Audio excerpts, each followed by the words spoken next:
औज़ुबिल्लाहिमिनश्शैतानिर्रजीम बिस्मिल्लाहिर्रहमानिर्रहीम अस्सलाम वालेकुम रहमतुल्लाहि व बरकातुहू। गाइस, ये वीडियो जो है बहुत ज़्यादा इम्पोर्टेंट है इस हवाले से कि जो है इतिकाफ़ के जो इफ़ेक्ट्स हैं, स्पिरिचुअल इफ़ेक्ट्स हैं, वो क्या होते हैं इंसान के ऊपर जब हम इतिकाफ़ रखते हैं, इतिकाफ़ करते हैं। तो इतिकाफ़ में हम जो इतिकाफ़ कर रहे होते हैं तो उसमें हमारे ऊपर क्या स्पिरिचुअल चेंजेस आती हैं, हमारे अंदर क्या स्पिरिचुअल चेंजेस आती हैं और हमारे ऊपर क्या अफेक्ट होता है इस इतिकाफ़ का, ये मैं ज़िक्र करना चाहूँगी। सबसे पहले जो है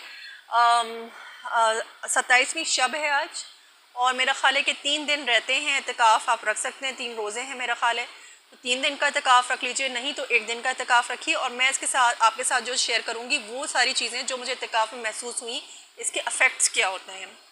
तो इतिकाफ़ के अफ़ेक्ट्स क्या होते हैं। लास्ट टाइम भी मैंने इतिकाफ़ किया था 10 दिनों का पिछले रमज़ान में, अल्हम्दुलिल्लाह अल्लाह की रहमत से, और इस दफ़ा भी मुझे मौका मिला है अल्लाह की रहमत से, क्योंकि मैं तो बहुत गुनहगार बनती हूँ, लेकिन अल्लाह ताला की रहमत से और उसकी तौफीक से कि वही मुझसे करवा रहा है सब जो करवा रहा है।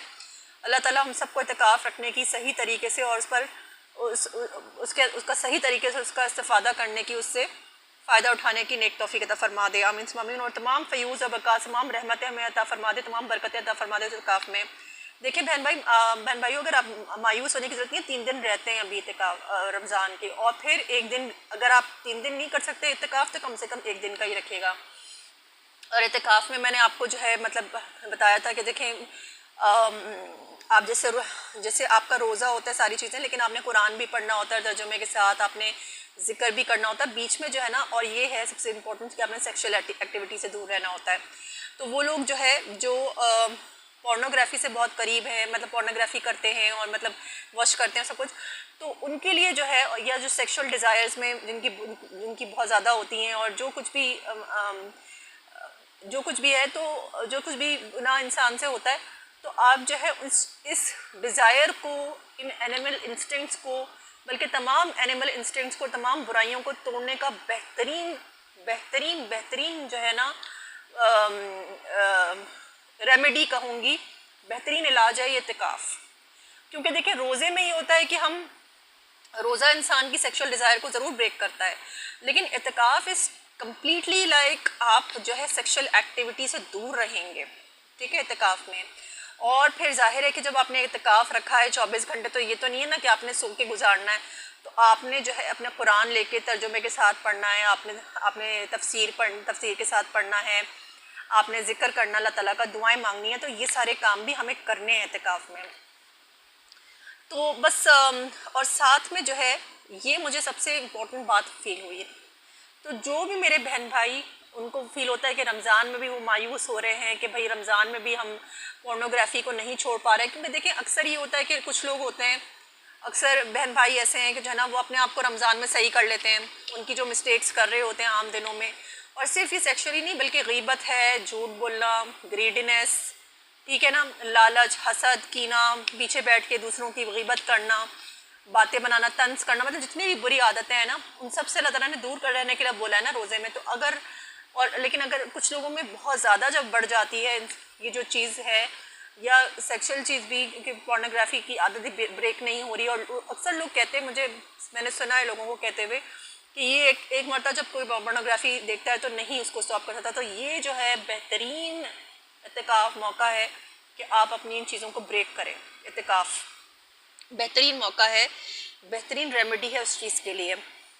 तो मैं ज़रूर आपसे कहूँगी, आप सबको दावत दूँगी कि जो ना 3 दिन जो है, ये अगर रोज़े के, अगर मेरा ख्याल है 3 दिन रोज़े के रह गए हैं, तो प्लीज़ काइंडली इसमें इतिकाफ़ रख लीजिए। आपने मगरिब के वक्त जो है सिंपली आपने गुस्ल करना है, गुस्ल करने का तरीका देख लीजिए, सही तरीका, गुस्ल कर लीजिए मगरिब से पहले, और फिर जो है इतिकाफ़ की बस आपकी नियत हो गई, आपने ज़ुबान से कुछ नहीं कहना, आपने दिल में नियत करनी है और इतिकाफ़ आपका शुरू हो गया। और फिर जब लास्ट डे आप ब्रेक करेंगे तो उसमें ये होगा कि ईद, जो भी ईद का दिन होगा, तो उससे पहले जो है आपको पता है कि जो है ना चांद रात पे आपके वो जो शाम में जो है वो आपने नहा के जो है वो फारिग हो जाना है, ठीक है, इतिकाफ़ से निकल जाना है। तो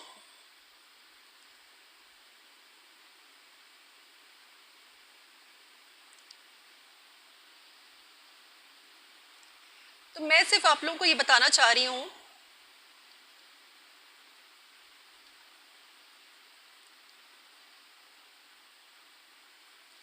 अच्छा अच्छा 10 दिन, अच्छा लास्ट टाइम भी मैंने रखा था और इस टाइम भी मैंने इतिकाफ़ रखा, तो मुझे इतिकाफ़ में क्या इफ़ेक्ट्स महसूस हुए इस दफ़ा, अब तक मुझे क्या इफ़ेक्ट्स महसूस हुए। मुझे लगता है कि जो एनिमल इंस्टिंक्ट्स होती हैं इंसान की, जो भी जैसे कुछ लोग होते हैं बहुत ऑब्सेसिव होते हैं, खाने के मामले में बहुत ज़्यादा ऑब्सेसिव हैं, या कुछ लोग जैसे सेक्सुअल डिज़ायर्स होती हैं कुछ लोगों की बहुत ज़्यादा, तो ये एनिमल इंस्टिंक्ट्स को ब्रेक करने का, जैसे मैंने आपके सामने जिक्र किया, बेहतरीन मौका है। It really works. ये मैं आपको बता दूं कि आपकी डिज़ायर्स, क्योंकि देखें अगर आप मेरी पिछली वीडियोस पे जाएंगे ना कि पोर्नोग्राफी कैसे स्टॉप करनी चाहिए, तो मैंने आपको सबसे पहले बताया था नज़रें नीची करनी है और अपनी थॉट्स जो भी आती हैं तो उनको just ignore them, let them pass, don't think about दो सेक्शुअल थॉट्स। आप यकीन करें इन चीज़ों पे आप वर्क करेंगे, आप बोलेंगे इट डजंट वर्क, लेकिन आप यकीन करें अगर आप वर्क करेंगे ना इन चीज़ों पे, सिर्फ अपनी थॉट्स को इग्नोर करना है और अपनी नज़रों को की हिफाजत करनी है और अपनी थॉट्स को इग्नोर करना है, सेक्शुअल थॉट्स को, आप यकीन करें कि आपको देखा इंसान का एक जिस्म है, अल्लाह ताला ने एक सेक्सुअल ऑर्गन्स रखे हैं, लेकिन जो भी आपकी फीलिंग होंगी ना आप उस पर काबू पा सकेंगे। You will be able to control your sexual desires और इंशाल्लाह you will not go towards pornography. तो इस रमज़ान में इतनी स्पिरिचुअलिटी इतनी ज़्यादा हासिल कर लें, अपने रूहानियत को इतना ज़्यादा इम्प्रूव कर लें, आप इतना ज़्यादा हासिल कर लें, क्योंकि होता क्या है कि ना हमसे गुनाह हो जाते हैं, फिर हम तौबा नहीं करते उन पर, तो हमारे दिल पे स्याह धब्बा पड़ जाता है। इस तरह से हम गुनाह करते जाते हैं और तौबा नहीं करते ना, तो हमारा दिल जो है ना बिल्कुल स्याह हो जाता है और हमारी जो है हमें अक्सर जो है फिजिकल पेन होता है। आपको पता है रूहानियत और, क्योंकि अल्लाह ताला ने दोनों को कपल किया हुआ है, जब आपकी रूहानियत ख़राब होती है ना तो उसका जिस्मानी इफेक्ट भी आप बीमार होना शुरू हो जाता है। ये एक चीज़ होती है कि सिर्फ रूहानियत की नहीं होती है, जिस्मानी तौर पे भी इंसान जो है ना उसकी तकलीफ़ को महसूस करता है। तो ये मैं आपको बता रही हूँ कि जो है ना इससे पहले कि जो है आप किसी तकलीफ़ में मुब्तला हों, आप अपने ऊपर वर्क करना शुरू कर दें एंड इट रियली वर्क्स। अगर वर्क नहीं करता तो आई वुड हैव सेड कि it doesn't work, but honestly speaking अपनी सेक्सुअल डिज़ायर्स को, अपनी हर चीज़ को ब्रेक करने का बेहतरीन, क्योंकि इसमें इत्तिकाफ़ में होता है कि you can't do that, okay. तो उसमें फिर यही होता है कि इंसान का फोकस पूरा कुरान के तर्जुमा है, तफसीर ज़िक्र है, जैसे मैंने आपको बताया। तो एक ही है। दूसरी चीज़ जो मुझे महसूस होती है वो ये होती है कि जना जैसे मिस्टेक्स जैसे मुझसे भी हो रही हैं, तो ये होता है कि जैसे दूसरी मिस्टेक्स होती हैं तो उसमें मुझे ऐसा फील होता है कि जैसे अल्लाह ताला आपका हाथ पकड़ लेता है और आपको हाथ पकड़ के आपको लीड कर रहा होता है। अच्छा, अब ये होता है कि जैसे आपको गाइड करता है, तो आपके दिल में जो है एक बात अल्लाह ताला डालता है और वो किस तरह से दिल में बात डालता है वो आपको समझ में आ जाएगा। अक्सर आपके दिल में भी आपने भी कुछ स्पिरिचुअली महसूस किया होगा कभी, तो अल्लाह ताला जो है वो आपको स्पिरिचुअली गाइड करता है, ऐसा करो, ऐसा मत करो। या अगर आप बहुत ज़्यादा कंजूस हैं तो आपके दिल में डालेगा कि 2 लोगों को यहाँ पे ये करो, यहाँ पे यूँ खर्च करो, मतलब वो आपके दिल को गाइड करता है मुख्तलिफ़ चीज़ों से जो है ना वो आपके। और फिर किसी की बुराई नहीं करनी, ये नहीं करना, तौबा करो, मतलब जो गलती की है उस पर तौबा, मतलब ये सारी चीज़ें वो आपके दिल में डालता है। आप शुक्र अदा करो, नाशुक्री मत करो, मतलब ये सारी चीज़ें वो आपके दिल में डालता है। अल्लाह ताला आपको गाइड करता है और अगर आप उस गाइडेंस पे अमल ना करें, वो आपके दिल में डालता है। अगर फॉर एग्जांपल अपने ख्याल पे नहीं आपने उस पर किया, तो फिर क्या होता है कि इससे आगे का मामला करता है अल्लाह ताला, और उससे आगे का मामला क्या होगा वो आप खुद देख लीजिएगा। तो इससे पहले before you get a beating, एक माँ होती है वो क्या करती है जब उसकी औलाद नहीं मानती है उसकी बात, तो ठुड्डा लगाती है ना उसको, तो ठुड्डे भी लगते हैं। तो ये चीज़ें होती हैं, तो ये चीज़ें मैंने एक्सपीरियंस की हैं। और एक तो ये कि एनिमल डिज़ायर्स आपकी वो होती हैं, ब्रेक होती हैं, और दूसरा जो भी चाहे वो किसी भी फॉर्म में हो, ठीक है, चाहे आपका फूड का है, आपका ये कंजूसी का है, आपका ये है कि सब मैं ही कर लूँ, मैं ही खा लूँ, मैं मतलब सारी चीज़ें एनिमल इंस्टिंक्ट, सारी चीज़ें आपकी ग़ीबत, ये वो, आपका गुस्सा, हर चीज़ आपकी जो है ना अल्हम्दुलिल्लाह अल्लाह ताला आपके दिल में डालता है और सब कुछ आपके लिए कर रहा होता है। अच्छा, कुछ लोगों के लिए होता है कि जो है ना, और जितना आप कुरान के करीब आएंगे, क्योंकि देखें ये अल्लाह ताला कहता है ना कि तुम एक कदम मेरी तरफ उठाओगे तो मैं 10 कदम आऊँगा। तो अब ये है कि मैंने इस रमज़ान में बहुत कोशिश की, कहीं पर तरावी जो है ना औरतों की हो रही थी, और कुरान जो जैसे इशा की नमाज के बाद कुरान जो है जैसे सुनाया जा रहा है उसकी तफसीर तर्जुमे के साथ और अच्छे तरीके एक्सप्लेन करके, फिर उसकी 4 रकत तरावी हो रही है या 8 रकत हो रही है, मतलब कुरान का तर्जुमा। ताकि मैं इसलिए अटेंड किया क्योंकि वो तर्जुमा था और हमें पता चले, हम कुरान सुने, तो वो कुरान का तर्जुमा किसी प्रॉपर जगह पे जाएगा जहाँ पे आपको लगे कि हाँ भाई ये सही बताते हैं, क्योंकि आपको पता है कि तर्जुमा में भी जो है ना लोग, तो बहरहाल अच्छी जगह पे मतलब आप सुनिए कुरान का तर्जुमा, और उस पर तो उसका भी आपके ऊपर इफेक्ट होता है वहाँ से भी, क्योंकि कुरान के अलावा तो देखें ना गाइडेंस अल्लाह ताला ने कुरान क्या रखी है।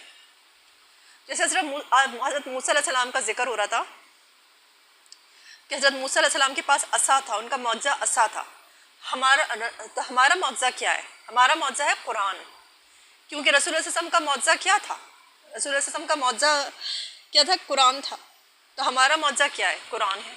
इस कुरान को लेके हम लोगों से बात करें, इसको एज अ प्रूफ इस्तेमाल करें, इसको समझें, इसको पढ़ें, जब भी तो हम इसको यूज़ कर सकेंगे। इसको एज अ मिरेकल हम कैसे यूज़ कर सकेंगे? जब एक चीज़ की कमांड ही नहीं आती, हमें एक चीज़ पे हमें कमांड ही नहीं है, हमें पता ही नहीं इसमें क्या लिखा है, हमें इसकी अरबी नहीं आती, वो नहीं आती, तो अरबिक कोर्सेज लें, अरबी को समझें, लफ्ज़ी तर्जुमा पढ़ें अरबी का, इसमें इंटरेस्ट लें। ये कुरान जो है इंशाअल्लाह ताला यही हमारी तमाम स्पिरिचुअल, ये जो हमारी जो सारी जो चीज़ें हैं ना, एनिमल इंस्टिंक्ट्स, देखिए हमारा जो वजूद है ना, वो अल्लाह ताला ने, मुझे जहाँ तक समझ में आता है कि एक रूहानी और एक हैवानी वजूद है, एक फिज़िकल वजूद है और एक स्पिरिचुअल वजूद है हमारा रूहानी। वो दोनों को मिला के ऐसा जुड़ाव है, दोनों का ऐसा जोड़ा हुआ है उन दोनों को कि वो दोनों एक दूसरे से नहीं जुदा हो सकते। यानी अगर आपकी स्पिरिचुअल प्रॉब्लम्स है ना, वहाँ से लेके आपको सारा फिजिकल पेन शुरू हो जाएगा। मीन्स कि डिप्रेशन है और ये सारी चीज़ें, इसके लिए हम फिजिकल वो करते हैं। डिप्रेशन का कोई इलाज नहीं है सच। आप जितनी भी मेडिसिन खा लें वो आपको सुलाने के लिए होंगी, कुछ भी वो नहीं होगा। तो मतलब कहने का मकसद ये है कि जो आपकी स्पिरिचुअल बीमारियां हैं वो आपकी स्पिरिचुअल बीमारियां हैं, लेकिन वो आपकी फिजिकल अपीयर होती हैं, फिजिकली अपीयर होती हैं। आप परेशान होते हैं, आप टेंशन में आते हैं, या अगर आपको पता है कि अगर आपका जैसे अल्लाह ताला कहता है ना कि जैसे मैंने बताया कि जैसे हम कोई गुनाह करते हैं और काला धब्बा पड़ जाता है, तो इस तरह से हमारा दिल भी जो है, जब हम अपनी नफ्स की डिज़ायर्स को बहुत ज़्यादा फुलफ़िल करते हैं और बहुत ज़्यादा अपने नफ्स को फॉलो करते हैं, नफ्स हमारा की डिज़ायर्स को सारी की सारी, तो वो जो है ना आपको घोड़े की तरह जो है ना, फिर वो आपके दिल में डिज़ायर्स आती हैं। उन डिज़ायर्स को जो है आप रोक भी नहीं पाते, आप खुद को ही नहीं रोक सकते। आप अपनी नफ्स माना कि ग़ुलाम बन के रह जाते हैं। जो भी आपको डिज़ायर रहेगी आपने लाजमी उसको पूरी करनी है, वरना वो आपको तंग करती रहेगी। नफ्स वसवसे जनरेट करेगी, आपको तंग करेगी, आपको परेशान करके रखेगी। तो ये जो चीज़ें हैं, ये फिज़िकली फिर आप स्टेप उठाते हैं गुनाह की तरफ। देखें, रूहानियत कॉम्प्रोमाइज़ हुई है तो नफ्स हमारा की वजह से, तो फिज़िकली भी जो है आपको, और अक्सर आपको पता है कि अगर आपके दिल पे से धब्बे पड़ जाएं और आपका दिल, स्पिरिचुअल पेन फिज़िकली भी अपीयर करता है। आपको पता है आपको फिज़िकल पेन भी हो सकता है स्पिरिचुअल बीमारियों की वजह से, और होता है डिप्रेशन और इन चीज़ों में, ये फिज़िकल हम नहीं होता। और इसके अलावा हार्ट का भी जो होता है वो भी फिज़िकल स्पिरिचुअल चीज़ होती है, तो हार्ट का भी होता है। बीमारियाँ फिज़िकल कैसे होती हैं? वो फिज़िकल और स्पिरिचुअल दोनों कनेक्टेड है। तो यही मैं आपको समझा रही हूँ। देखिए ना, ब्लड प्रेशर हाई नहीं होता, लोग परेशान, लोग गुस्सा ज़्यादा करते हैं। अब गुस्सा जो है हम लेते हैं, लेकिन गुस्सा एक फ़िज़िकल चीज़ है, लेकिन क्या है, स्पिरिचुअली भी जो है वो अफेक्टेड है। गुस्सा सिर्फ फिज़िकली तो आप नहीं करते, स्पिरिचुअल भी चीज़ है। कि अल्लाह के रसूल सल्लल्लाहु अलैहि वसल्लम ने बोला है कि गुस्सा मत करो। एक शख्स आया था उनके पास कि आप मुझे बताएं, मेरा ख्याल है मैं पढ़ चुकी हूँ पहले, कि मुझे क्या करना चाहिए। तो वो 3 बार मुझसे पूछता, 3 बार वही कहते हैं कि गुस्सा मत किया करो, गुस्सा मत किया करो, गुस्सा मत किया करो। और देखें, ये गुस्सा जो है इंसान को, पहले गुस्सा करता है, वो देखता है कुछ नहीं हो रहा, फिर उसको और गुस्सा आएगा, फिर जितना गुस्सा करेगा बीपी हाई होगा और 10 किस्म की बीमारियों में मुब्तला होगा। तो ये सारी चीज़ें जो है ना, स्पिरिचुअल और फिज़िकल को आप अलग नहीं कर सकते एस्पेक्ट का इंसान के। तो आपकी एनिमल इंस्टिंक्ट्स को, आपकी सेक्सुअल डिज़ायर्स को, आपकी जो भी प्रॉब्लम्स हैं, उनको ब्रेक करने का बेहतरीन तरीका एक तो रोज़ा है। रोज़ा मसला ये है कि हम सही से रखते ही नहीं है रोज़ा। हम रोज़े में गालियाँ देना बंद करते हैं, या रोज़े में हम किसी की बुराई करना, ग़ीबत करना बंद करते हैं? क्या हम रोज़े में गुस्सा करना, हमें ये एहसास होता है कि मैं गुस्सा नहीं करना है, लड़ाई झगड़े नहीं करने हैं? हम लोग रोज़ा नहीं रख पाते, सही ना। तो जब हम रोज़ा नहीं रख पाते और नमाज़ें, हमारी नमाज़ों में दूसरे ख़लात आ रहे हैं, पूरा घूम रहा है दिमाग इधर उधर, क्या पढ़ा कुछ नहीं पता, अतयात पे कब पहुंच गए, क्या पढ़ा, क्या हम पढ़ा, क्या सूरत पढ़ी, कौन सी रकात में, कुछ नहीं पता। तो इस तरह से ज़ाहिर है कि अफेक्ट कैसे होगा हम पर। तो ये इत्तिकाफ़ आप रख के ज़रूर चेक करिएगा और ज़रूर मुझे बताइएगा, क्योंकि मुझे तो बहुत ज़्यादा इसके स्पिरिचुअल वो ऐसा लगता है जैसे अल्लाह ताला हाथ पकड़ के आपको गाइड कर रहा है, आपके दिल में जो है ना वो डालता रहेगा फीलिंग्स और आपको आती रहेंगी। और अगर आप नहीं करेंगे उस पर अमल तो फिर वो आगे वाला मामला भी जो है ना, जब वो देखिए हर चीज़ अल्लाह के हाथ में होती है, तो आगे वाला मामला भी होगा। एक ठुड्डा पड़ेगा और आपको समझ आ जाएगी कि अच्छा मुझे ठुड्डा पड़ा है तो मुझे सीधा करना है अपने आप को। तो इसी तरह से इंसान जो है ना, लेकिन अल्लाह ताला आपको गाइड करता है, उसकी बहुत बड़ी मोहब्बत है। तौबा कर लीजिएगा, अस्तगफार, क्योंकि देखिए हम गुनहगार हैं, हमें नहीं पता हमारे दिल पे कितने ज़्यादा किससे ज़्यादा धब्बे हैं, हम देख नहीं सकते अपनी नेकेड आइज से, लेकिन अल्लाह जानता है। तो हम गलतियाँ करेंगे, दिल से तौबा, दिल की सिद्क़ के दिल से तौबा करिएगा। और वो दुआ है अल्लाहुम्मा इन्ना कफ़ूर तुहिब्बुल अफ़्व फ़अफ़ू अन्ना। मुस्तफ़ इसका मतलब ये कि अल्लाह ताला तू बहुत माफ़ करने वाला है और माफ़ करने को पसंद करता है, लिहाजा तू मुझे भी माफ़ कर दे। तो इस तरह की दुआएं भी पढ़िएगा। तो मैं ज़रूर आपसे अगेन, जिनकी पोर्नोग्राफी देख रहे हैं और जो इस तरह की चीज़ों में और कहते हैं, वो बोलेंगे कि इनकी चीज़ें, इनकी बातें नहीं वो करी, आप इत्तिकाफ़ रख के देखिए। अभी 3 दिन बाकी हैं, एक दिन अगर 3 दिन का नहीं रख सकते आप लोग, कोशिश प्लीज़ ज़रूर करिएगा कि 3 दिन का रखें, नहीं तो 1 दिन का। और आप ये तमाम चीज़ों पे जो मैंने बताया ना, किस तरह से अपनी थॉट्स, अपनी नज़रों को की हिफाजत करिए और थॉट्स को कंट्रोल करिए, इंशाल्लाह आपको फ़र्क महसूस ज़रूर होगा। और प्लीज़ मैं इतना कह रही हूँ आपसे, तो एक मरतबा इत्तिकाफ़ रख के कम से कम जो है ना 3 दिन का तो ज़रूर रखिए। और अगर आपसे बिल्कुल ही नहीं हो रहा तो 1 दिन का ज़रूर रखिए। और रात में ज़रूर, जैसे मैंने आपको कहा, अब अगर कोई बात नहीं, पूरा रमज़ान आपने नहीं गए ना तरावी में, कोई बात नहीं, फीमेल्स को भी मैं कहूँगी ज़रूर जाइए जहाँ पे औरतों का इंतज़ाम है, और जहाँ पे तर्जुमे के साथ अगर कुरान सुनाया जा रहा है तो वहाँ पे तो ज़रूर जाइए, क्योंकि आपको पता तो चलेगा कि कुरान में आखिर लिखा क्या है। तो प्लीज़ आप ज़रूर जाइए, कोई बात नहीं, आप अभी तक नहीं हुआ, अब कर लीजिए, अभी भी मौका है। एक सेकंड, एक लम्हे को भी गनीमत जानिए। आप यकीन करें, रमज़ान का एक लम्हा, आज बात हो रही थी, वो बता रहे थे तरावी में कि जो है ना, अगर आप रमज़ान के मतलब मेरा ख्याल है 1 मिनट भी अगर आप इबादत कर ले तो उसका भी 55 पता नहीं कितने उसका सवाब आपको मिलेगा, क्योंकि वो हम कैलकुलेट करके बता रहे थे, 1000 महीनों से बेहतर है रमज़ान की इबादत। तो वो कैलकुलेट करके हमें बता रहे थे कि 1 मिनट भी कितना कीमती है। तो प्लीज़ आप ज़रूर जाइए, प्लीज़। अब 3 दिन है तो पूरे 3 दिन है, तो प्लीज़ ज़रूर जाइए। और तरावी में मेरा ख्याल है कि फ़ीमेल्स जा सकती हैं इत्तिकाफ़ की हालत में भी। मैं तो जा रही हूँ, लेकिन ये कि आपने किसी से गैर ज़रूरी बात नहीं करनी है, कैसी हैं, क्या है, ये वो, बस सलाम का जवाब और अस्सलाम वालेकुम और ठीक कैसी हैं, बस ठीक है। चुपचाप अपना रमज़ान जिस मकसद के लिए गई हैं वो मकसद पूरा करके आइए। मेल्स को भी अच्छा, मेल्स का तो अपना होता है। तो बहरहाल और ज़रूर दुआएं मांगे। देखिए, मायूस मत होइए, डोंट बी लाइक इब्लीस। इब्लीस जो है ना सबसे मायूस, इब्लीस का वर्ड जो है मुबलिस से निकला है, मुझे पता चला है, और इसका मतलब होता है इंतहाई मायूस। तो हम अल्लाह ताला की ज़ात से हरगिज़ मायूस नहीं हो। कोई बात नहीं, कोई बात नहीं, अगर कोई दुआ अभी तक कबूल नहीं हुई, फॉर एग्जांपल शादी की दुआ है, सिंगल्स मांग रहे होंगे, या मेरी अच्छी जॉब लग जाए, कोई बात नहीं, अल्लाह ताला को पता है कि कब, अब मायूस क्यों हो रहे हैं। ऐसे भी देखिए, हम देखें तरावी में माशाल्लाह से, अब देखें वो बता रहे थे कि हज़रत आदम अलैहिस्सलाम की कोई दुआ थी, अब किसकी थी, वो 200 साल बाद जाके एक दुआ कबूल हुई है। और मैं ज़ाती तौर पे अपना भी बताऊं कि मैंने एक दुआ मांगी थी तो 5 साल बाद जाके कबूल। तो देखिए, अल्लाह ताला बेहतर जानता है, और आपकी दुआएं कबूल हो रही हैं, लेकिन अल्लाह ताला उस वक्त देगा ना जब बेहतरी होगी आपकी। जिस चीज़ में आपकी बेहतरी होगी वहाँ पे देगा।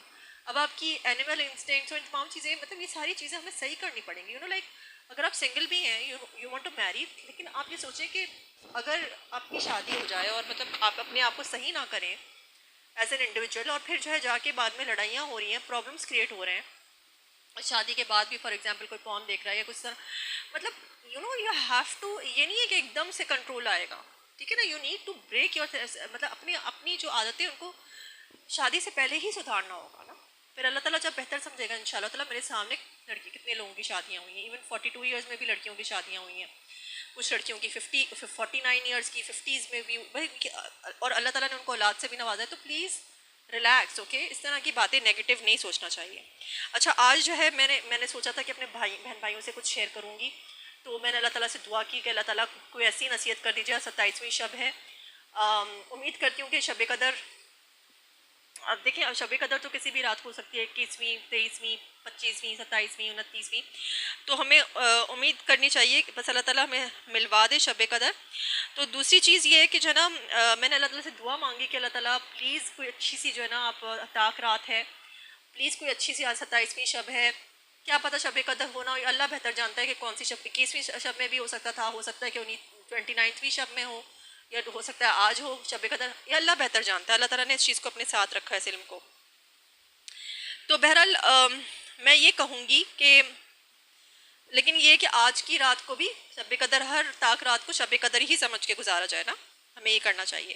तो मैंने अल्लाह ताला से दुआ की कि अल्लाह ताला प्लीज़ कोई अच्छी सी मुझे जो है ना आयतें निकलवा दीजिए कुरान में से। मैंने दुआ करके कुरान खोला कि जो मेरे लिए भी और मेरे बहन भाइयों के लिए भी नसीहत आमूज़ हो और बेनिफिशियल हो।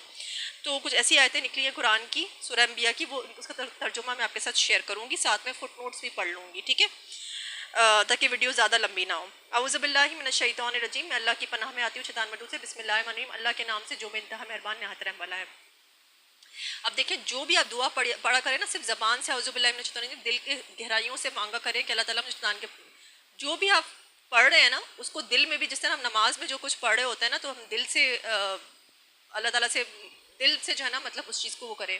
जब आप सूरह फातिहा कितनी खूबसूरत, बाकी सारी चीज़ें कितनी खूबसूरत हैं, तो जो भी आप औज़ुबिल्लाहि मिनश्शैतानिर्रजीम भी पढ़े ना, तो दिल से मांगे कि अल्लाह ताला मुझे शैतान से पनाह दे दे, शैतान से पनाह दे दे, ठीक है। बिस्मिल्लाहिर्रहमानिर्रहीम, अल्लाह के नाम से जो बेइंतहा मेहरबान नहायत रहम वाला है। मैं पढ़ रही हूँ तर्जुमा। और मछली वाले को भी हमने नवाजा। याद करो कि जब वो बिगड़ कर चला गया था। गौर से सुनिएगा कि अल्लाह ताला ने आयतें हमारे लिए क्या नसीहत के तौर पे निकलवाई है, मेरे और आपके लिए इस रात में 27वीं शब में। और मछली वाले को भी हमने नवाजा।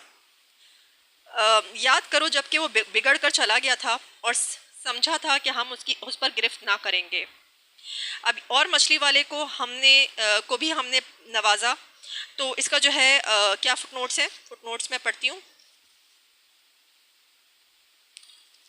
ये बेसिकली अच्छा फुटनोट्स पढ़ी हूँ। मुराद है हज़रत यूनुस अलैहिस्सलाम, कहीं उनका नाम लिया गया है और कहीं ज़ुन्नून और साहिबुल हूत यानी मछली वाले, हूत का मतलब होता है मछली, मछली वाले के अलकाब से याद किया गया है।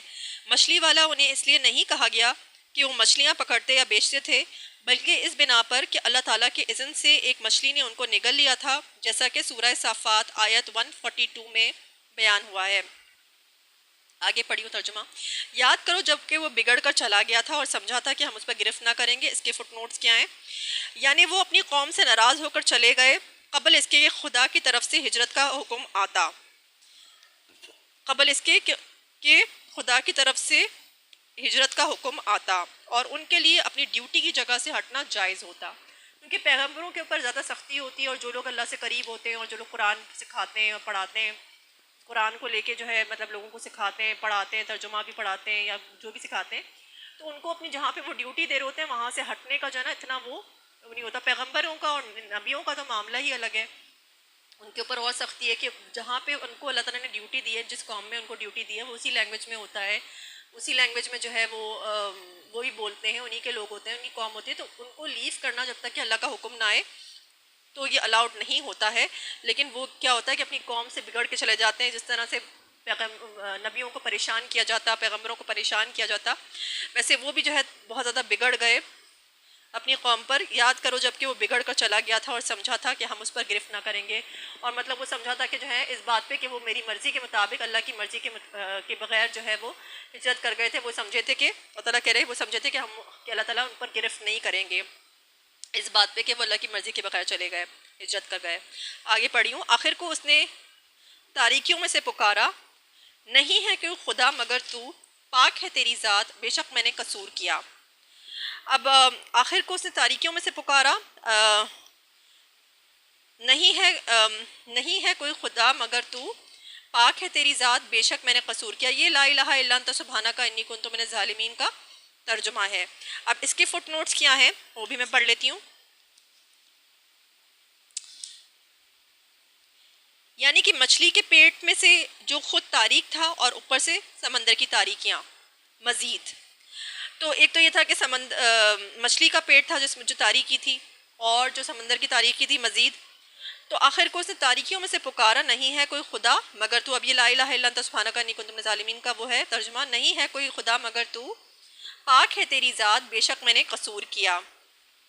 ला इलाहा इल्ला अंता सुब्हानका, ला इलाहा इल्ला अंता सुब्हानका इन्नी कुन्तु मिनज़ ज़ालिमीन। आप देख लीजिएगा।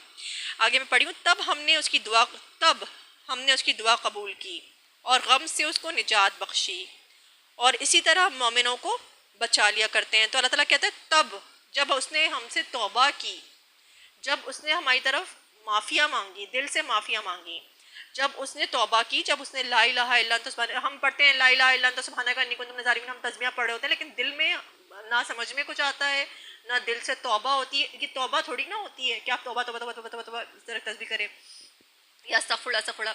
दिल से आपने ये अहद करना होता है अल्लाह ताला से कि अब मैं ये गलती नहीं करूँगा। तो वो जो दिल से उन्होंने किया होगा, तब अल्लाह ताला ने उनकी दुआ कबूल की और गम से उनको निजात बख्शी। तो गम से उसको निजात बख्शी, और इसी तरह हम मोमिनों को बचा लिया करते हैं। तो दिल से अगर हम तौबा करेंगे ना इंशाअल्लाह ताला, तो अल्लाह ताला हमारी तौबा ज़रूर कबूल करेगा, लेकिन हमें दिल से करनी होगी, हमें सच्चे दिल के साथ तौबा करनी होगी। और ख़ास तौर पे अल्लाहुम्मा इन्नका अफ़ुव्वुन तुहिब्बुल अफ़्वा फ़अफ़ु अन्ना, ये दुआ है इसकी ना, तो ये पढ़िएगा आप रमज़ान में जो पढ़ते हैं। मेरा शब कदर में कलम, अच्छा अब देख लीजिएगा, ठीक है, चेक कर लीजिएगा सही क्या है, क्योंकि मैं I am not a scholar, I am not आलमा, ठीक है, जो मेरे समझ में आता है। तब हमने उसकी दुआ कबूल की और गम से उसको निजात बख्शी। तो इंशाअल्लाह ताला जब हम तौबा करेंगे तो अल्लाह ताला हमारी दुआ भी कबूल करेगा और हमें गम से निजात भी देगा। ये जो साइकेट्री और ये सारी हम जो डिप्रेशन हो रही है, हमें ये हो रहा है, हमें वो हो रहा है, तो इंशाअल्लाह ताला अल्लाह ताला कह रहा है कि और गम से आप यकीन करें जिक्र से होता है। मेरा खुद डिप्रेशन पहले एक मतलब ठीक हो चुका है, अब मैं ऐसी हो गई हूँ कि मैं मेडिसिन जो है उसमें होती हूँ। आप जितनी भी डिप्रेशन में, आप यकीन करें, आप जिक्र अपना बढ़ाएं, सारा वगैरह का जिक्र करें और कोशिश करें कि वज़ू में रहें, नमाज़ें पढ़ें 5 वक्त की, कैसे डिप्रेशन नहीं जाता, आप यकीन करें ज़रूर जाएगा इंशाअल्लाह ताला। तब हमने उसकी दुआ कबूल की और ये पढ़िए ला इलाहा इल्लल्लाह सुब्हानक व, दिल से अल्लाह से तौबा करिए, अल्लाह ताला की तरफ मुड़ जाइए वापस। अल्लाह ताला को जैसे एक होता है ना, एक बच्चा वापस आ गया अपनी माँ के पास, उससे गलती हुई, दोबारा बच्चा वापस घर आ गया, बच्चा घर छोड़ के चला गया था ना, बच्चा वापस आ गया, मतलब अपने अल्लाह से कहें मैं अब ये गलती नहीं करूँगा, दिल से कहें। और अगर बाद में देखें, फिर हम बोलते हैं, शैतान बोलता है अगर बाद में दोबारा हो गई तो बाद में देखें अगर गलती हो भी जाती है तो फिर भी तौबा आप कर सकते हैं। लेकिन जिस वक्त आप तौबा करते हैं उस वक्त आपके दिल में होना चाहिए पक्का कि पक्का पक्का अल्लाह ताला मैं नहीं करूँगा, बिल्कुल सच्ची पक्की तौबा होनी चाहिए, अल्लाह ताला अब तो मैं करूँगा ही नहीं, है ना, नहीं करूँगी, कभी भी नहीं करूँगी। तो ये तो पक्की सच्ची तौबा होनी चाहिए। अगर हाफ हार्टेड तौबा है तो फिर ये कबूल नहीं होती, मतलब कबूल वो होती है मतलब नहीं करूँगा, फिर देखिए हम डरते हैं कि नहीं नहीं अगर दोबारा हो गया तो क्या होगा, तो फिर दोबारा तौबा करिएगा, ठीक है। शैतान की बातों में मत आइएगा, वो वैसे भी मुबलिस है और बहुत ज़्यादा मायूस है, तो हम तो उसकी तरह नहीं बनना चाहते ना। तो अल्लाह ताला कहता है कि तब हमने उसकी दुआ कबूल की और गम से उसको निजात बख्शी, और इसी तरह हम मोमिनों को बचा लिया करते हैं। और ये गौर से सुने, क्योंकि 27वीं शब में मैंने अल्लाह ताला से बोला था कि अल्लाह ताला हमें नसीहतें करिए, और ये अल्लाह ताला ने मुझे अता किया, तो मैं आपके साथ मेरे लिए और आपके लिए सबके लिए मांगा था मैंने। तो और ज़करिया अलैहिस्सलाम को जबकि उसने अपने रब को पुकारा कि ए परवरदिगार मुझे अकेला ना छोड़, और बेहतरीन वारिस तो तू ही है,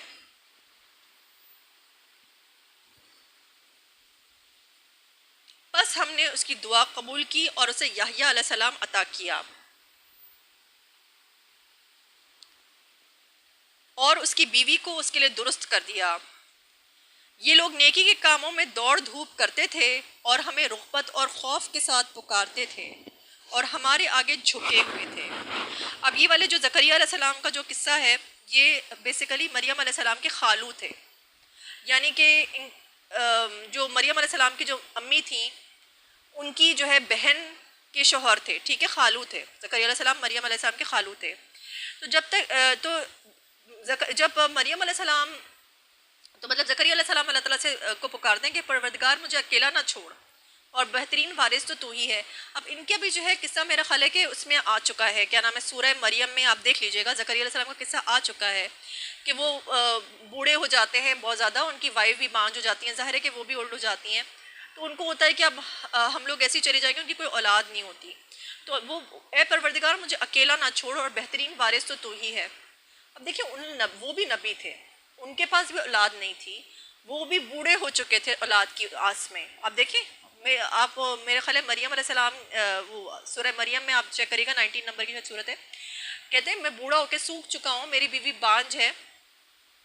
तो ये सारी चीज़ें उनका पूरा सीनैरियो ये होता है, यानी उनकी पूरी उम्र गुजर गई लेकिन वो मायूस नहीं थे। कैसे कैसे उन्होंने दुआ की, ए परवरदिगार मुझे अकेला ना छोड़, और बेहतरीन वारिस तो तू ही है, यानी पुर उम्मीद दुआ की उन्होंने। वअंता खैरुल वारिसीन, बेहतरीन वारिस तो तू ही है। तो यानी कि वारिस की दुआ की ना उन्होंने कि उनके आगे जो है वो पहुंचाने वाला, तो बेहतरीन वारिस तो तू ही है, अल्लाह ताला को बोला। बस हमने इसकी दुआ कबूल की। अब देखो इतनी ज़्यादा आपने पॉजिटिविटी के साथ और यकीन के साथ और बिल्कुल फ्रेश पॉजिटिविटी, हालांकि वो ओल्ड हो चुके होते हैं, यकीनन उन्होंने इससे पहले कितनी मरतबा ख्वाहिश जाहिर की होगी और उनको कितनी, लेकिन बुढ़ापे में आके इस हाल में कि उनकी वाइफ भी जो है बिल्कुल बांझ हो चुकी थी, नहीं ज़ाहिर के औलाद नहीं और उनकी अपनी भी नहीं हो सकती थी, तो उस एज में आके उन्होंने अल्लाह ताला से इतनी पॉजिटिविटी करके दुआ मांगी कि ए परवरदिगार मुझे अकेला ना छोड़ और बेहतरीन वारिस तो तू ही है। इतनी अच्छे तरीके से अल्लाह ताला को याद किया प्यार से और अपने यकीन के साथ और अल्लाह ताला की बेहतरीन तारीफ़ करते हुए। तो अल्लाह ताला ने क्या कहा, क्या किया, बस हमने उसकी दुआ कबूल की। अब देखिए ऐसे ही होता है, कुन फयकून, इधर से अल्लाह ताला कहता है कुन हो जा और उधर से हो जाती है। तो अल्लाह ताला के लिए बस यही चीज़ है। ये हमारा सारा इम्तिहान चल रहा होता है कि हमें जो है वो, जिन लोगों को देर से मिल रहा है, जिन की देर से शादियाँ हो रही हैं, जिन को देर से जॉब मिल रही है, जो भी मसले उनके चल रहे हैं, माली हालात भी, बस हमने उसकी दुआ कबूल की और उसे यहया अलैहिस्सलाम अता किया और उसकी बीवी को उसके लिए दुरुस्त कर दिया। आप देखो उनको दिया भी तो बेटा दिया और उसकी बीवी को उसके लिए दुरुस्त कर दिया। जाहिर है कि वो भी ओल्ड होती हैं तो मोस्ट प्रॉब्ली इस मायने में कि वो उनको सही कर दिया कि वो औलाद पैदा कर सके, मोस्ट प्रॉब्ली, अल्लाह आलम। जो मुझे समझ में आ रहा है वो बोल रही हूँ मैं, Allah forgive me for my mistakes because I am not an आलिमा। आगे मैं पढ़ी हूँ तर्जुमा। ये लोग नेकी के कामों में दौड़ धूप करते थे और हमें रुग़बत और खौफ के साथ पुकारते थे और हमारे आगे झुके हुए थे। अब देखिए इनका एटीट्यूड भी बताया है कि जिनकी दुआएं अल्लाह ताला कबूल करता है उनका एटीट्यूड क्या होता है। ये लोग, उनका एटीट्यूड भी बताया है कि ये वो लोग थे जिनकी मैंने फ़ौरन दुआ कबूल की ना, ये जो दुआ मैंने कबूल की और ये फ़ौरन, मुझे नहीं पता ये एक ही दुआ है लेकिन इस तरह कि इन लोगों की दुआ क्यों कबूल हुई। ये लोग नेकी के कामों में दौड़ धूप करते थे और हमें रुग़बत और खौफ के साथ पुकारते थे, रुग़बत के साथ भी पुकारते थे। और देखें तू बेहतरीन वारिस तू ही। अब बुढ़ापे में आके बंदा कितना नाउमीद हो जाता है कि हड्डियां तक गुल गई हैं, बीवी भी बांझ है, लेकिन इतनी बेहतरीन तरीके से याद किया, रुग़बत और खौफ के साथ, तो रुग़बत के साथ याद किया ना, और खौफ के अल्लाह ताला का खौफ है कि भाई अल्लाह से डर डर के जीना है कि भाई हमसे कोई ऐसा अमल ना हो जाए, हम गुस्सा ना करें, गुस्सा मत करो जैसे प्रॉफिट सल्लल्लाहु अलैहि वसल्लम ने बोला है, तो हमें गुस्सा नहीं करना चाहिए, ग़ीबत मत करो तो हमें ग़ीबत नहीं करनी चाहिए, सारी चीज़ों पे हमें, और अल्लाह से नेक तौफीक मांगे कि अल्लाह ताला मुझे नेक तौफीक दे कि मैं अच्छे अमाल कर सकूँ तेरी मर्ज़ी के मुताबिक और बुराइयों से रोक सकूँ, तेरी मुझे तौफीक दे, ठीक है ना। ये हम पढ़ते हैं ना ला हौला वला कुव्वता इल्ला बिल्लाह में कि गुनाहों से बचने की ताकत और नेक काम करने की तौफीक तो अल्लाह की तरफ से है। बहरहाल तो यहाँ पे उनकी क्वालिटी बताई जा रही है कि ये लोग नेकी के कामों में दौड़ धूप करते थे और हमें रुग़बत और खौफ के साथ पुकारते थे और हमारे आगे झुके हुए थे, और हमारे आगे झुके हुए थे, यानी जो अल्लाह ताला कहते वो करते थे, ठीक है ना। झुके हुए का मतलब है कि अल्लाह ताला के आगे झुके हुए थे, अल्लाह ताला के आगे सबमिसिव थे। ऐसा नहीं है कि मेरी मर्ज़ी में जो करूँ, कुरान में जो लिखा है मैं क्यों फॉलो करूँ। तो अल्लाह ताला ने जो उनको कहा था उस पर वो फॉलो करते थे, उसके आगे वो झुके, अल्लाह के आगे झुके हुए थे, उनके अहकाम के आगे झुके हुए थे। आगे मैं पढ़ी हूँ तो ये सारी चीज़ें कि जो है ना, हम भी अगर ये सब कुछ करें कि नेकी के कामों में दौड़ धूप करें, अल्लाह को रुग़बत और खौफ के साथ अपनी ज़िंदगी को गुजारें, अल्लाह के आगे झुके रहें, कुरान के मुताबिक अपने आप को कर लें, और वो, और हदीसों के मतलब जो सही हदीस है, और वो ख़ातून, आगे पढ़ी हूँ, और वो ख़ातून जिसने अपनी असमत की हिफाजत की थी, हमने उसके अंदर अपनी रूह से, ये मरियम अलैहिस्सलाम का किस्सा बयान हो रहा है, इसकी फुटनोट्स क्या है मैं पढ़ती हूँ। मुराद मरियम हज़रत मरियम अलैहिस्सलाम, तो ये वही उनके ज़िक्र हो रहा है। और वो ख़ातून जिसने अपनी असमत की हिफाजत की थी, हमने उसके अंदर अपनी रूह से फूंका और उसे और उसके बेटे को दुनिया भर के लिए निशानी बना दिया। अब यही बात है कि जो है ना, निशानी बना दिया कि विदाउट वालिद का एक वो है, और वो अपनी असमत की हिफाजत करने वाली थी। और वो ख़ातून जिसने अपनी असमत की हिफाजत की थी, पाकीज़ा औरत थी, उनकी शादी नहीं हुई थी, तो जाहिर है कि जब उनको औलाद हुई है तो वो पाकबाज ख़ातून थी, ठीक है। ये अल्लाह ताला का एक मौजज़ा है कि विदाउट अ हस्बैंड उनको औलाद हुई। हमने उसके अंदर अपनी रूह से फूंका और उसे और उसके बेटे को दुनिया भर के लिए निशानी बना दिया। अब ये वो ख़ातून होती हैं जो अपनी असमत की हिफाजत करती हैं, वो कोई ऐसी वैसी ख़ातून नहीं होती हैं कि मतलब वो एक पाकबाज ख़ातून होती हैं, ठीक है। तो वो एक उन्होंने अपनी असमत की हिफाजत की थी। तो अल्लाह ताला ने क्या किया उनके साथ कि हमने उसके अंदर अपनी रूह से फूंका, अल्लाह ताला ने उनके अंदर अपनी रूह से फूंका और उसके बेटे को दुनिया भर के लिए निशानी बना दिया। तो पूरी दुनिया के लिए एक निशानी बना गया कि विदाउट बाप का बेटा भी अल्लाह ताला के मौजे से जो है वो पैदा हो गया, विदाउट एक आदमी से।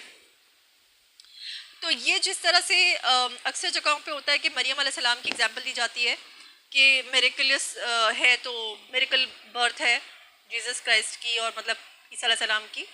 तो अल्लाह ताला कहता है उनको इसलिए खुदा बना लेते हैं। तो अल्लाह ताला कहते हैं कि उनकी मिसाल आदम अलैहिस्सलाम की, अगर उनकी मिसाल आदम अलैहिस्सलाम से बयान करो, आदम अलैहिस्सलाम की मिसाल लेके बयान करो कि आदम अलैहिस्सलाम ना वालिद से पैदा होते ना वालदा थी उनकी, तो कम से कम इनकी वालदा तो है ईसा अलैहिस्सलाम की। तो ये वो खातून होती है जिन्होंने अपनी पाकीज़ा खातून होती हैं, और वो खातून जिसने अपनी असमत की हिफाजत की थी, हमने उसके अंदर अपनी रूह से फूंका और उससे और उसके बेटे को दुनिया भर के लिए निशानी बना दिया। ठीक है, विदाउट वालिद जो है जिस तरह वो पैदा होते हैं, विदाउट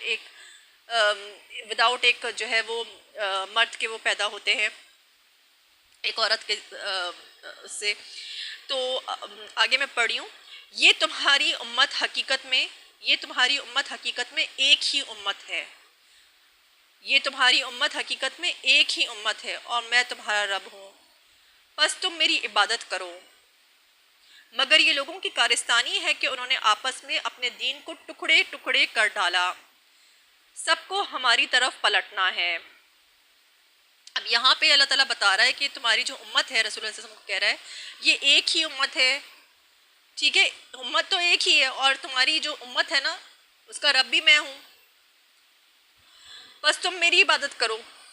ठीक है, मगर ये लोगों की कारस्तानी है कि उन्होंने आपस में अपने दीन को टुकड़े टुकड़े कर डाला। तो अब देखें क्या हुआ, लोगों ने टुकड़े टुकड़े किया हुआ है। वो एक आयत भी है ना, वातसिमू बिहब्लिल्लाहि जमीअन वला तफरकू, फ़िरकों के ख़िलाफ़ है। और यहाँ भी अल्लाह ताला कह रहा है कि दीन को टुकड़े टुकड़े कर डाला है, तुम लोग एक ही उम्मत हो, तुम्हारी उम्मत एक ही उम्मत है। लेकिन फिर भी जो है मुझे समझ में नहीं आता कि लोगों ने क्यों इस तरह से, रिलीजन भी है सब कुछ है लेकिन दीन को टुकड़े टुकड़े कर डाला है, हर कोई अपना। अच्छा, मैं आगे पढ़ रही हूँ, सबको हमारी तरफ पलटना है। और फिर ज़ाहिर है कि जब पलटेंगे तो अंजाम तो अल्लाह ताला देखेगा। फिर जो नेक अमल करेगा इस हाल में कि वो मोमिन हो तो उसकी काम की नाकदरी ना होगी, और उसे हम लिख रहे हैं। ठीक है, फिर जो नेक अमल करेगा इस हाल में कि वो मोमिन हो, नेक अमल भी देखें उस वक्त कबूल होता है इस हाल में कि मोमिन हो, ईमान वाला शख्स हो, उसके दिल में ईमान हो कि जो मैं नेकी कर रहा हूँ ना ये मैं अल्लाह के लिए कर रहा हूँ और ये मैं किसी से रिटर्न नहीं चाह रहा, ये मैं अपने लिए, ये मैं अल्लाह ताला की रज़ा के लिए कर रहा हूँ, आखिरत ने भेजी हो। तो फिर जो नेक अमल करेगा, इस मतलब सिर्फ नेक अमल करना वो नहीं है कि भाई आपने नेक अमल कर रहे हैं लेकिन आपका ईमान ही ज़ीरो है, आप बस ऐसे ही कर रहे हैं कि बस अच्छा इंसान बनना चाहिए, ह्यूमैनिटी करते हैं, एथियस्ट बने हुए हैं। तो मतलब इस तरह नहीं। फिर जो नेक अमल करेगा इस हाल में कि वो मोमिन हो, इस हाल में कि मोमिन हो, शर्त है मोमिन होना, तो उसके काम की नाकदरी ना होगी, उसका काम की नाकदरी ना होगी और उसे हम लिख रहे हैं। जो भी नेक काम कर रहे हैं वो महफूज हो रहा है, अगर ईमान की हालत में कर रहे हैं तो ईमान होना शर्त है इस हाल में कि मोमिन हो। नेक अमल किस लिए इस तरह, फिर जो नेक अमल करेगा इस हाल में कि वो मोमिन हो तो उसके काम की नाकदरी ना होगी और उसे हम लिख रहे हैं। और मुमकिन नहीं है कि जिस बस्ती को हमने हलाक कर दिया हो वो फिर पलट सके। तो जिसको हलाक कर देता है अल्लाह ताला, जो हलाक हो जाता है, जो दुनिया से चला जाता है, फिर उसको पलटने का मौका नहीं मिलता।